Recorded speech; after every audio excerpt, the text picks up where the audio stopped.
Hi guys! For today's video, samahan niyo kung sayahin ang rejob ko. Charis!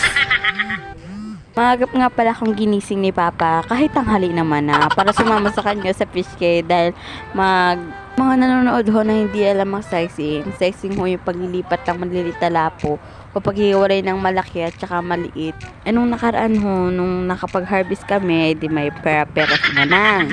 Bili si Papa ng lapo, mga nasa 1,867 lang naman. So, please din na pandagdag sa susunod na harvest.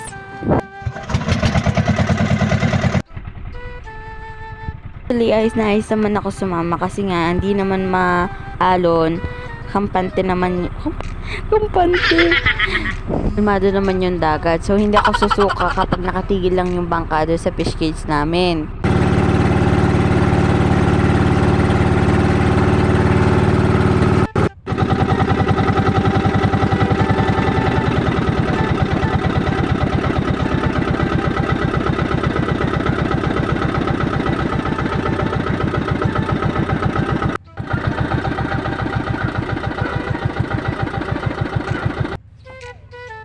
Pagdating na namin ay titinalin na ni Papa yung bangka, tapos kinuha na niya sa akin yung bahog ng aso. Babahogan niya muna si Brownie kasi nga tanghali na rin, kaya nga na din niya kumain. Siya nga pala yung bantay namin sa fish gate at siya ang nagloloyo sa mga taong hindi ko kasi may iwasan talaga na dyan sa fish gate ay may mga nagbabawas. Yun po yung mga na lumalao tas parang nagbabawas sa fish cage. Kaya ho, kailangan talaga may bantay na aso kahit magtatahol na parang pwedeng sabihin na may mga tao, may aswang. Uy! Pagdating nga pala namin, ibinaba na ni Papa yung kulungan ng mga lapo para dyan kasi ayusin yan. Tapos dyan ilalagay yung mga lapo na maliliit. Tapos sa kabila naman, doon na yung malalaki. Sa totoo lang ho, hindi naman ho talaga madaling mag-alaga ng mga lapo. Kailangan pa niya ng mga pakain, mga isang milyon. Hindi naman, mga isang pum lang ho ng mga isda, ganoon. Tas pangatlong araw, mga pangatlong araw na pangkain nilang nila yon. Tas maga, hapon, depende na lang sa'yo kung tatamarin ka o hindi. Kasi si Papa minsan tinatamad talaga. Tas magtatanong pa sa akin, pupunta ba ako ng fish cake? Ay, wag na lang. Tas makita-kita mo ng mga naka-jacket na, tas magsasabi na, punta na ako punta na ako doon. Kita nyo naman sa likod ng aking camera na talaga namang ako'y boys buhay na naglalakad dito sa manipis na kahoy para makarating doon sa hagdan. Dun kasi sa kubo namin may hagdan kami doon. Uy, may sirena.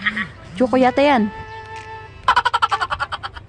So, nung nakarating ako dito sa hagdan namin, dahan-dahan ako naglalakad kasi nga, doon sa baba, kita-kita nyo naman doon, may mga parang shell. Yun po ay tawag na sisi na kapag naapakan mo, talagang mabibiyak ang paahan mo. Pagdating ko nga pala sa hagdan, umupo lang ako dyan, tapos nagbabad-babad sa dagat kasi si Papa, kailangan pa niya maglangoy-langoy, tingnan yung mga butas ng fish cage bago siya maglabas ng mga isda. Tapos, inaayos niya din kung saan na napunta yung mga isda bago niya iangat yung lambat. Sana all.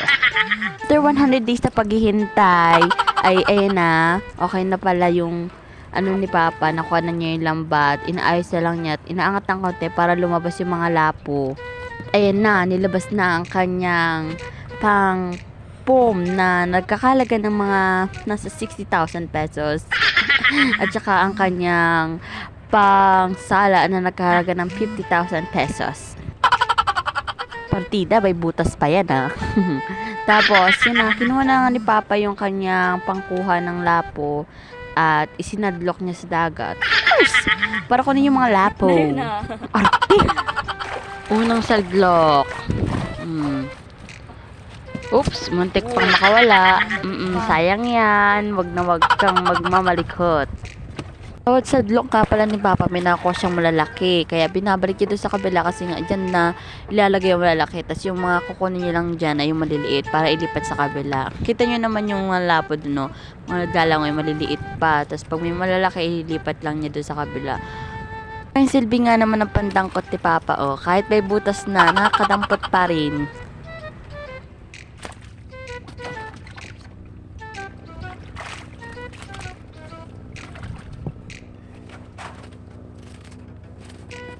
Sadlok lang pala ng sadlok din si Papa hanggang sa magkaroon na ng maraming lapo yung kanyang pom, tapos ililipat na niya doon sa kabila. At ito na nga pala yung marami niya nakuha.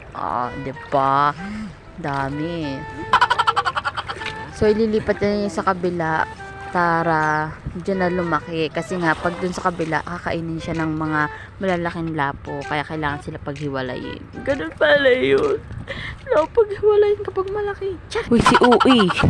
Pinagpatuloy nga lang pala yun ni Papa ng pinagpatuloy hanggang sa magkaroon na siya ng 50 dun sa kabila. Tapos dun sa kabila naman binibilang ko din yung malalaki. So bali ang ano namin dyan ay yung maliliit ay 105, tapos dun naman sa kabila ay 63 na malalaki.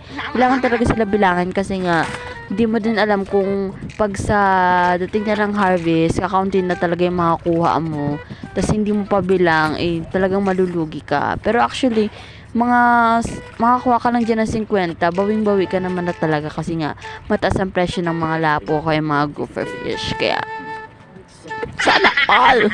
Taas ang presyo. So, tapos nga ni Papa niyan ilagay lahat ng mga lapo ay inayos na niya yung mga lambat para makauwi na rin kami.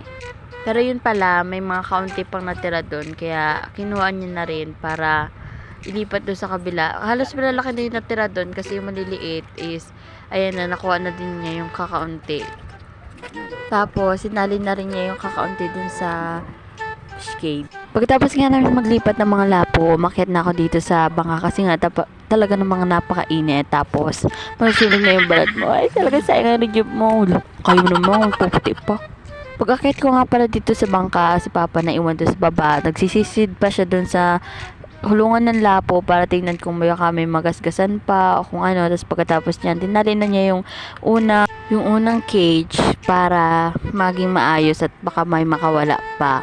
Katunayan, gusto ko sanang maligo. Kaso lang, nung naligo kanina, naramdaman ko ang hapdi ng mukha ko. Kaya, umakit na lang ako sa bangka. Tapos si Papa nag-swimming pa doon sa kabila, doon sa may malalaking isda, para tingnan din kung ano yung mga, kung kompleto. Tapos pagkatapos yan, umakit na ulit siya. Tapos, itatali niya ulit yung mga cage isa-isa.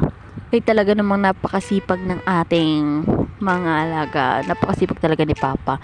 Nung mga init talaga niyan kanina, tapos nakapagtali pa siya. Okay lang naman yun kasi swimming naman siya yun sa dagat habang tapos siya magtali. Tapos pagkatapos nun, kakita siya sa bangka, tinagkan na niya na yung tali ng bangka dahil kami uuwi na. Talagang nakakagutom na. Kami nakaalis dyan na yung mga alas 11 yata, 11 yata kami nakaalis dyan. Nakalimutan ko na.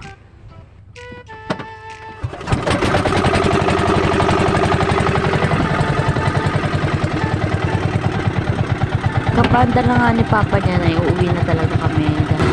Tanghali na. Nakagutom na talaga. Oh my God. Baka mahimatay. Uwi.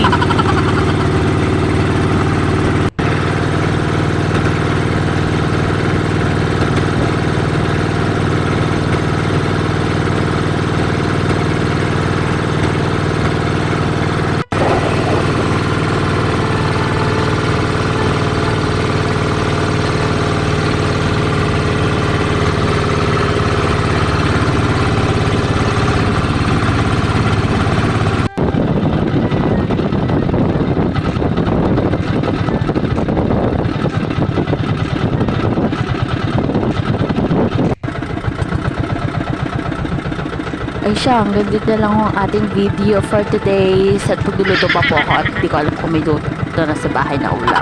Like and follow na lang po.